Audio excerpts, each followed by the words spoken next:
It's not surprising that this truly inventive, long-running series got more than a few things right. Welcome to WatchMojo.com, and today we're counting down our picks for the top 10 Simpsons jokes that came true. Every May 10th, local residents gather to drive snakes into the center of town and whack them to snake heaven.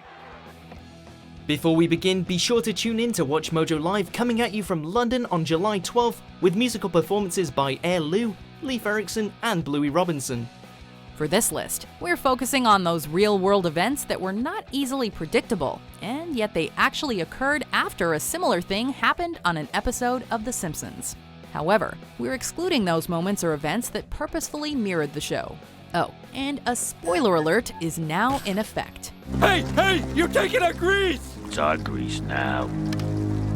Ah! We run the grease racket in this town. Number 10, Lady Gaga's High Wire Act. In the Super Bowl 51 halftime show, Lady Gaga impressed pretty much everyone by descending from the top of Houston's NRG Stadium on wires mid-performance. While it may have been the first time Gaga pulled this off for real, her animated self had performed a similar high wire act 5 years earlier on The Simpsons. In fact, the wires weren't the only similarity between the two performances. I love you, Lady Gaga! While she wasn't wearing a fire-shooting bra at the Super Bowl, she did perform part of the act with drones in the background, quite similar to the birds that flew off her in her Simpsons appearance. Number 9, the Mile High Dining Club. Happy anniversary, Mom and Dad! A restaurant tricked out like an airplane complete with turbulence may not be the ideal spot to hold your wedding anniversary dinner. At least that's what Homer and Marge find out in a 1998 episode. Bart and Lisa sure like it though. This is the best anniversary ever! And it seems like other diners across the globe also enjoy similar experiences on a regular basis. Since the early 2000s, airplane-themed restaurants and restaurants created inside former active aircraft have been popping up all over the world. Some offer fancy dining, others more affordable fare. And there's even a McDonald's built inside a Douglas DC-3 in Taupo, New Zealand.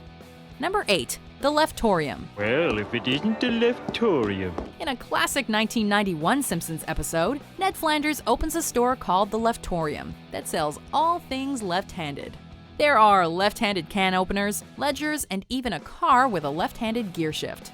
The idea doesn't catch on at first, and Flanders almost goes bankrupt. Fortunately, Homer decides that he doesn't want to see his neighbor fail after all, and lets all the Southpaws in Springfield know where they can buy what they're looking for. Wow, what an icebreaker! Turns out it is a good business idea, both on-screen and off. Because in real life, the people behind the previously defunct 1978's Lefty San Francisco decided to reopen their left-hand store with a new contemporary twist in 2008, and also launched an online store. And Ned Flanders, the richest left-handed man in town. Number 7, the Yard Work Simulator. Man, look at all this stuff. Pull weeds, mow lawns, scoop and bag dog business. In this 1998 episode, Marge can't get Bart and Lisa to do any yard work. That is, until Bart discovers a virtual reality simulator of the labor at a traveling carnival that she can't seem to pull him away from. I want to go on the yard work simulator. 11 years later, millions of people, many of whom probably couldn't be bothered to tend to actual plants and green spaces, fell in love with Farmville, a video game that lets them do just that from behind their screens.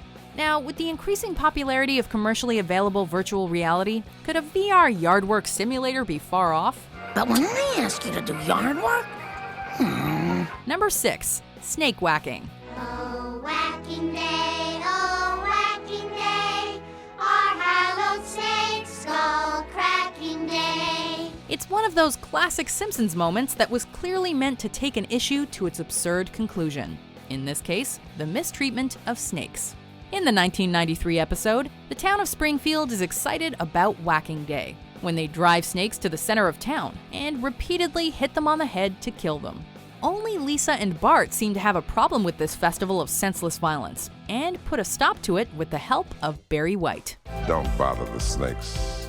Leave all the snakes alone. 20 years later, the Florida Fish and Wildlife Conservation Commission announced the Python Challenge. which sadly was a real contest, awarding $1,500 to the person who killed the most pythons in the Everglades. Truth really is stranger than fiction. Oh, whacking day, may God bestow His grace on me. Number 5. Bloody Billboard.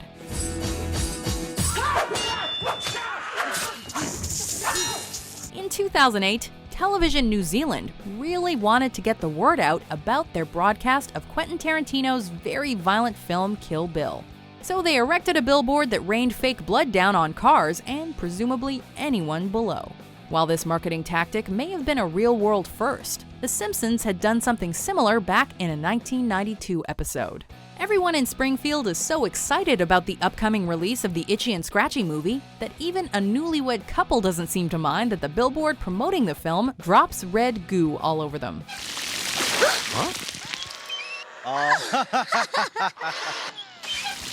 Number 4. Gym mats in food.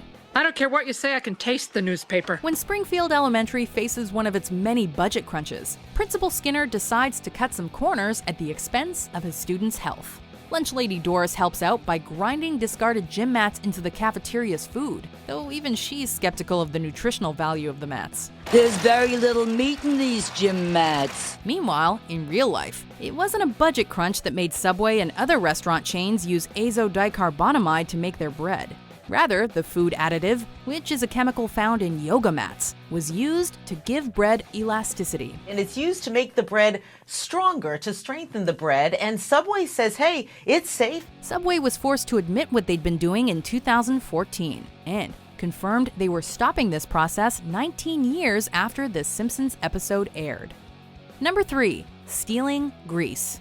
The grease traps in this kitchen have never been empty. In 2012, with the price of cooking grease on the rise, licensed carting companies in New York City reported break-ins and witnessing thieves stealing grease they were supposed to pick up from outside of restaurants. 14 years earlier, Homer and Bart had the same idea in the episode Lard of the Dance. Their slippery criminal empire eventually ends after a run-in with groundskeeper Willie during a foiled grease heist at Springfield Elementary. My retirement grease!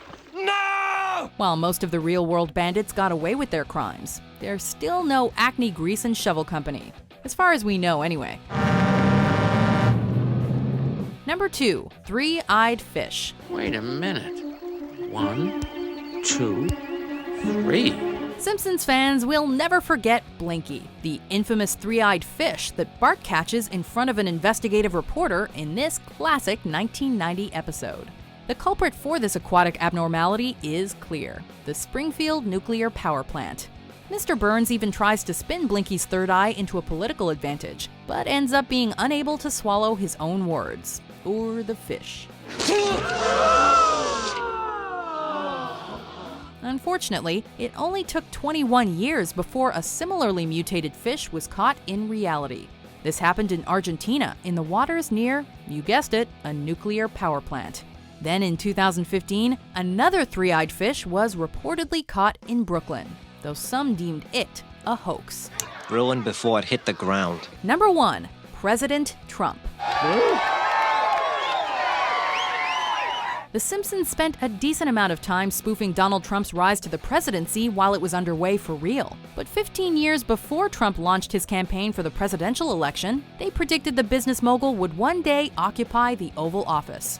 In a 2000 episode, Bart sees a vision of the future, where he's unemployed while Lisa is President of the United States. In a budget meeting, she refers to a deficit left by her predecessor, President Trump. As you know, we've inherited quite a budget crunch from President Trump. How bad is it, Secretary Van Houten? We're broke. The Simpsons actually responded to this prediction 5 days after Trump was elected the 45th President of the United States in 2016, with Bart summing up his feelings and writing "Being right sucks" on the chalkboard. At least I'll always have this.